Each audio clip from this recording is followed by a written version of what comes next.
Di fronte a una stanza piena di volti segnati dal tempo, dove centinaia di anni di vita vissuta svaniscono in sguardi spesso persi nel vuoto, Alan Jelowitz solleva un tamburo. Molti dei presenti non ricordano più molto, ma quando lui inizia, un'anziana di 85 anni comincia istintivamente a battere la mano sulla gamba. È il potere del ritmo. Anche quando la memoria svanisce e non si ricordano più i nomi dei nipoti, la musica resiste. Permette a queste persone di esprimere gioia, tristezza ed emozioni a lungo represse. Il ritmo tocca qualcosa di ancestrale, simile al battito del cuore ascoltato nel grembo materno. Per i familiari è sconvolgente e commovente vedere i propri cari, solitamente assenti, ritrovare improvvisamente la sincronia con gli altri. Soprattutto il tamburo restituisce loro un senso di controllo e libertà. In un mondo dove viene detto loro sempre cosa fare e quando mangiare, suonare permette di dire qualsiasi cosa, forte o piano, restituendo voce a chi l'aveva persa. Finalmente siamo arrivati all'utilità del mio strumento per le persone che hanno bisogno di recuperare certe funzioni. È venuto fuori, frugogliando su Notebook LM, un video prodotto dall'intelligenza artificiale e la voce mi è talmente piaciuta, è talmente più chiara e gradevole della mia, che ho deciso di mantenere dei pezzetti di questo video e dialogarci. Back to the beat, go! Parliamo di musica. Spesso la consideriamo solo intrattenimento, giusto? Ma se fosse molto di più, se fosse uno degli strumenti più potenti che abbiamo per mantenere il nostro cervello in forma, specialmente con l'avanzare dell'età, Partiamo subito con la domanda centrale che ci guiderà in questa analisi.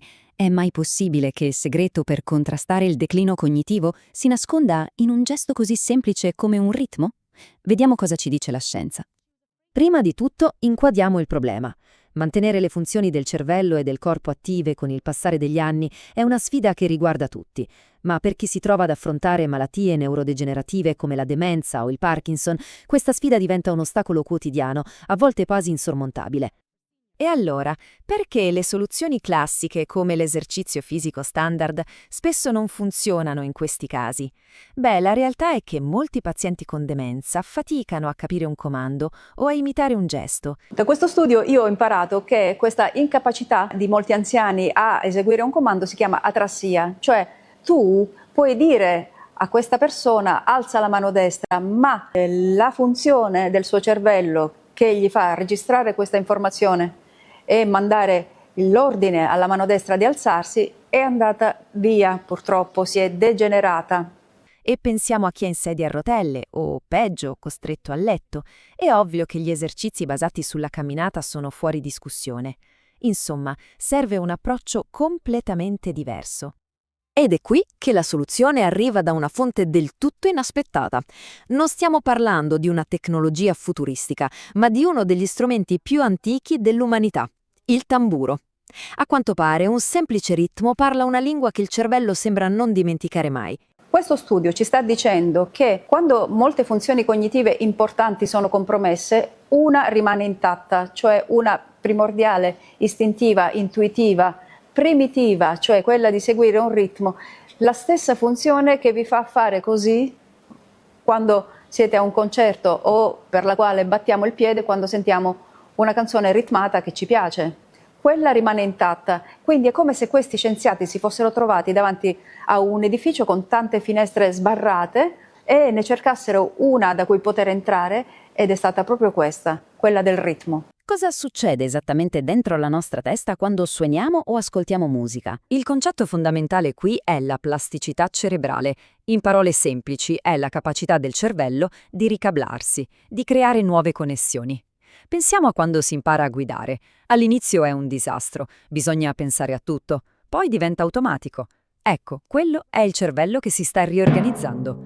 La musica fa la stessa identica cosa. Ogni volta che dobbiamo fare attenzione per rispondere a un colpo con un altro colpo, oppure imparare un piccolo movimento nuovo, stiamo creando nuove autostrade neuronali.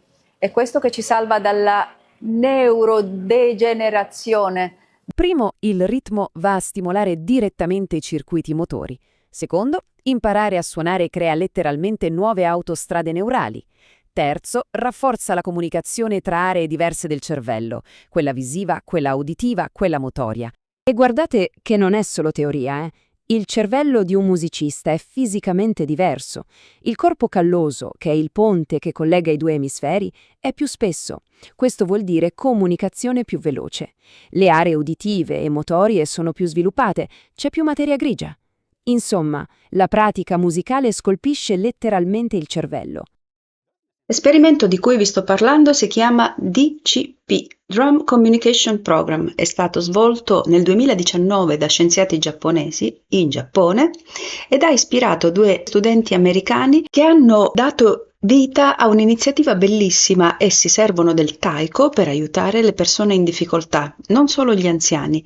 Vi lascio il loro sito in descrizione. A questo punto lo so già, qualcuno di voi sta pensando giustamente, ma il ritmo lo usavano contro la demenza ben prima del 2019. Vero, assolutamente vero. È anche vero che nel frattempo sul cervello sono venute fuori scoperte incredibili, che spesso hanno ribaltato le credenze scientifiche intorno alla neuroplasticità. Gli studi di allora avevano intuito che il ritmo fa bene, ma non avevano gli strumenti che abbiamo oggi. Mappe iperdettagliate del sistema neuronale, accesso ai modelli più recenti dei processi cognitivi, la possibilità di guardare da vicino come certe aree del cervello cambiano mentre noi rispondiamo a una sequenza ritmica. La grande novità è anche nel fatto che i pazienti degli studi precedenti avevano più possibilità motorie e più comprensione. Il problema con questo studio è stato brillantemente superato. Le terapie tradizionali richiedono la capacità di comprendere comandi verbali o imitare gesti. I pazienti con demenza grave soffrono spesso di aprasia, quindi nell'applicazione pratica il programma non chiede al paziente di alzare il braccio, comando che potrebbe non capire, ma di colpire il tamburo seguendo un ritmo. Questo trasforma un riflesso ritmico preservato in un esercizio fisico volontario e ripetitivo degli arti superiori, altrimenti impossibile da ottenere. Altra novità rispetto agli studi precedenti è che abbiamo dei risultati cognitivi specifici, un miglioramento delle funzioni esecutive. A differenza di molta musicoterapia che punta al benessere emotivo o alla riduzione dell'ansia, questa ricerca evidenzia un impatto diretto sulle funzioni frontali. Una interessante è quella del controllo inibitorio, il test che si chiama Go-No-Go. I pazienti hanno migliorato la capacità di inibire le risposte inappropriate, cioè hanno imparato a sapere quando fermarsi, perché suonare il tamburo richiede di colpire al momento giusto, ma anche di fermarsi al momento giusto.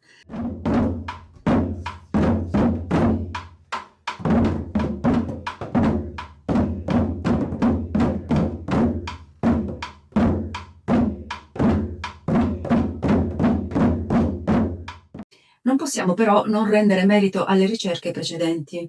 E allora tuffiamoci in questa storia della musicoterapia e scopriamo che questa intuizione nasce intorno agli anni 40 del XX secolo, perché c'erano questi musicisti volontari negli ospedali per i veterani negli Stati Uniti, i quali insieme al personale medico notarono miglioramenti nella salute mentale e fisica dei pazienti psichiatrici che erano sottoposti appunto a questi concerti. Da lì, a partire dalla Michigan State University nel 1944, furono creati i primi programmi universitari di musicoterapia. Gli Stati Uniti avranno pure dei difetti, ma per queste cose sono sempre stati incredibilmente avanti. L'inizio ufficiale della professione, sempre negli Stati Uniti, risale al 1950 con la fondazione della National Association for Music Therapy. Da qualche parte in mezzo agli anni 70 si sviluppa un interesse particolare per le terapie musicali in ambito geriatrico.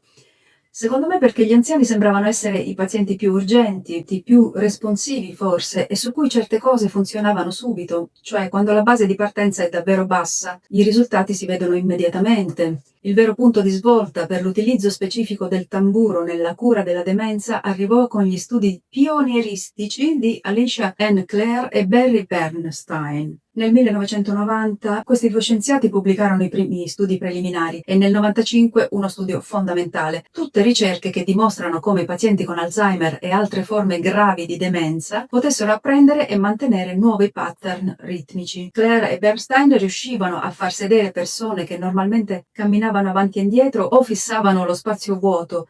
Riuscivano a rilassarle e farle partecipare a sessioni di ritmo fino a mezz'ora. Nel frattempo i percussionisti e batteristi si erano intrippati con queste scoperte, felici di apprendere il potenziale pazzesco del loro strumento. Nel 92 fu lanciata l'organizzazione Rhythm for Life, con un grande evento di raccolta fondi in cui Mickey Hart, il batterista dei Grateful Dead, e 1700 altri percussionisti organizzarono un cerchio di tamburi massiccio. L'organizzazione si dedicò a stabilire cerchi di tamburi terapeutici e ricreativi per persone di tutte le età a livello nazionale.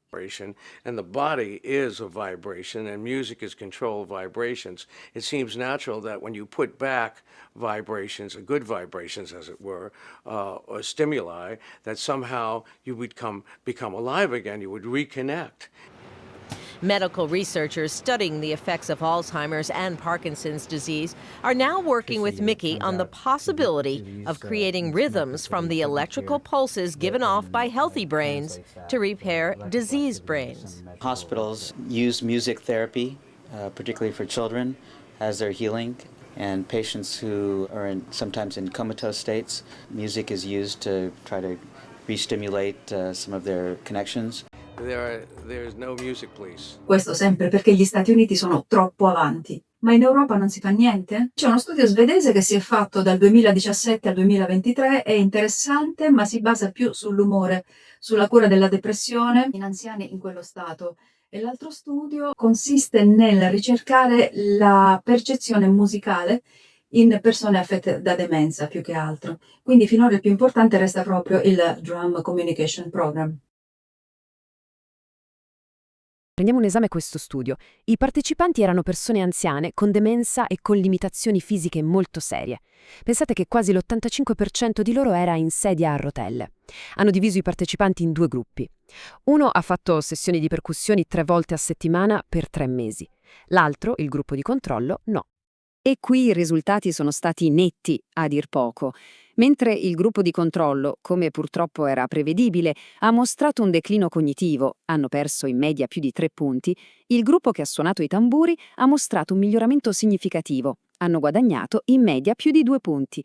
Invece di peggiorare, sono migliorati. È un'inversione di tendenza notevole.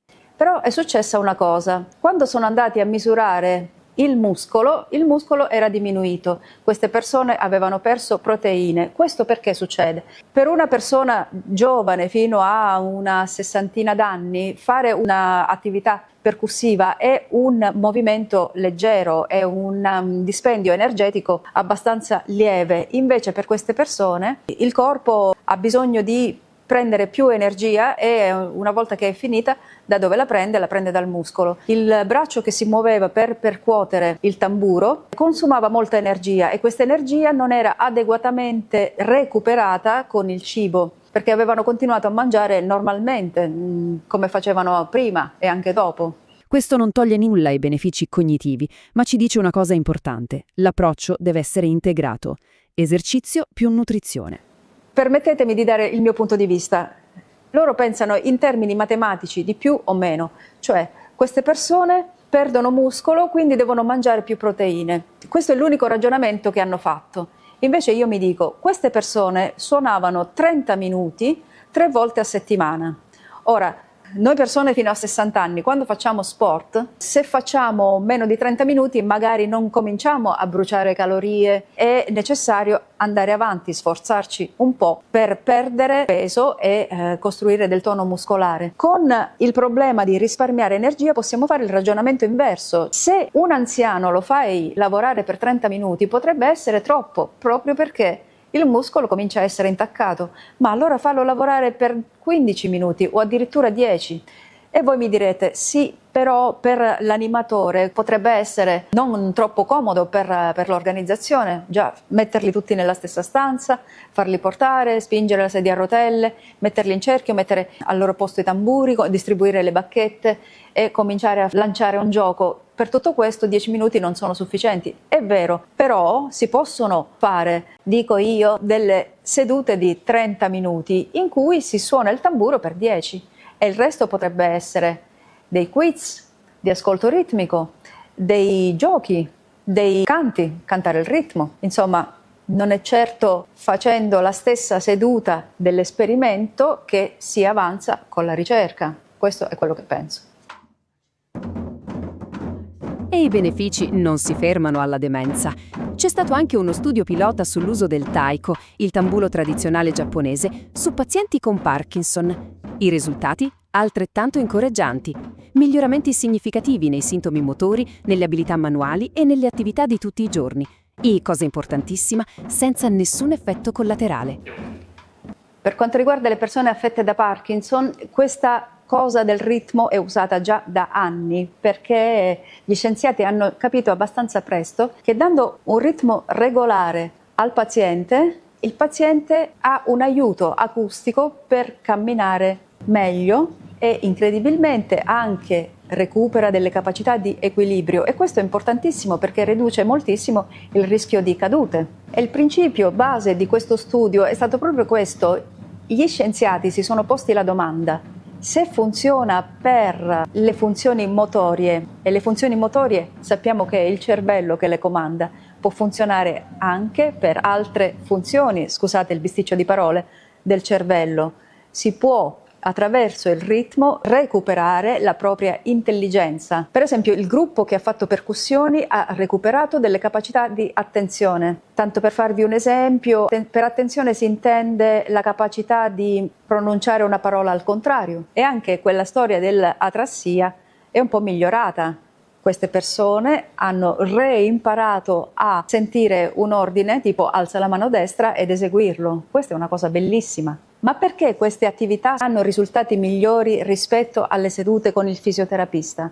Uno, perché il fisioterapista non ha questa entrata primitiva del ritmo nella finestra del nostro cervello.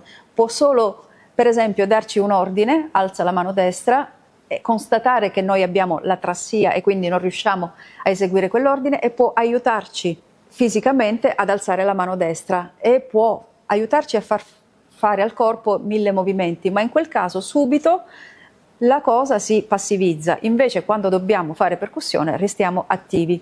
E un'altra cosa importantissima è che quando siamo con il fisioterapista l'impressione sociale che riceviamo non è la stessa, perché se stiamo facendo musica in gruppo è tutta un'altra attitudine mentale, e la percentuale di beneficio che ha la socialità è altissima in questi risultati. Arriviamo quindi al punto. Cosa ci dicono tutti questi dati, messi insieme?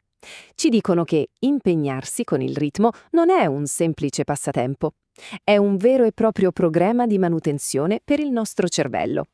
Questa frase riassume perfettamente il concetto. La pratica musicale, se coltivata nel corso della vita, costruisce un capitale neurologico, una sorta di scudo, una riserva che ci protegge proprio quando il cervello diventa più vulnerabile. E quindi la domanda finale, la riflessione che ci portiamo a casa è questa.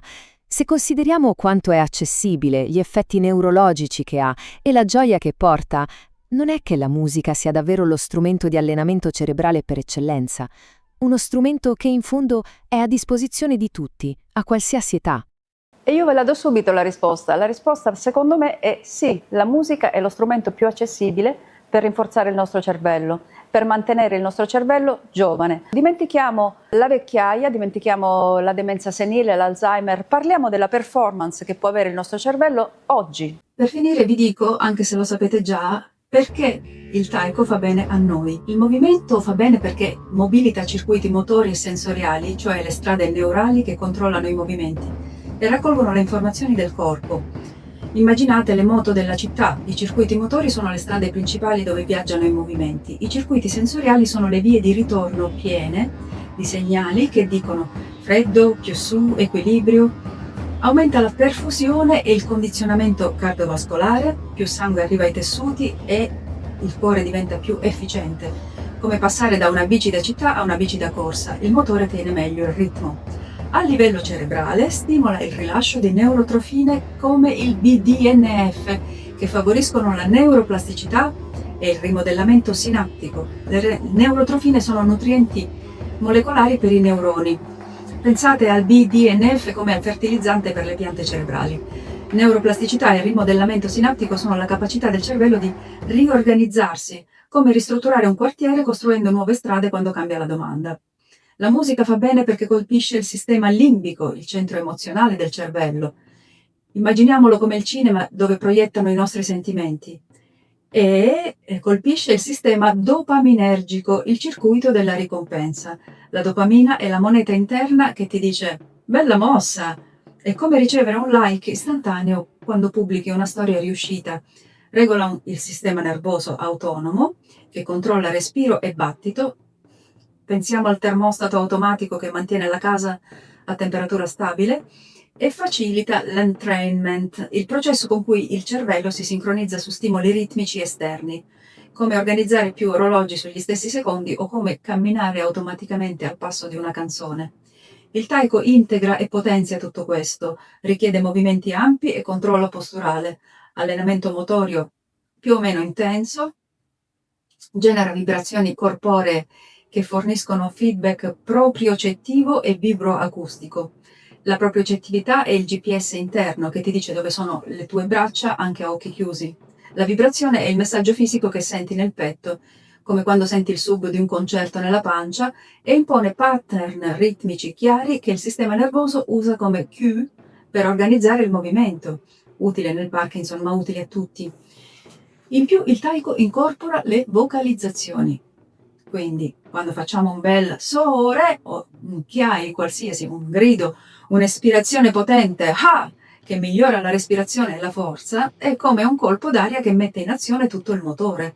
È la dinamica di gruppo che sprigiona processi neurochimici sociali, aumento di ossitocina quindi, l'ormone dell'abbraccio, che favorisce fiducia e legami, come passare da follower anonimi a una squadra che ti tiene la schiena. Quindi ditemi i vostri nomi nei commenti subito. Quindi il taiko non somma soltanto i benefici di movimento più musica, li moltiplica tramite la sincronizzazione neurale, l'allenamento motorio grossolano, il feedback corporeo, il rinforzo sociale, creando un contesto in cui il corpo impara, il cervello si riconnette e la comunità sostiene.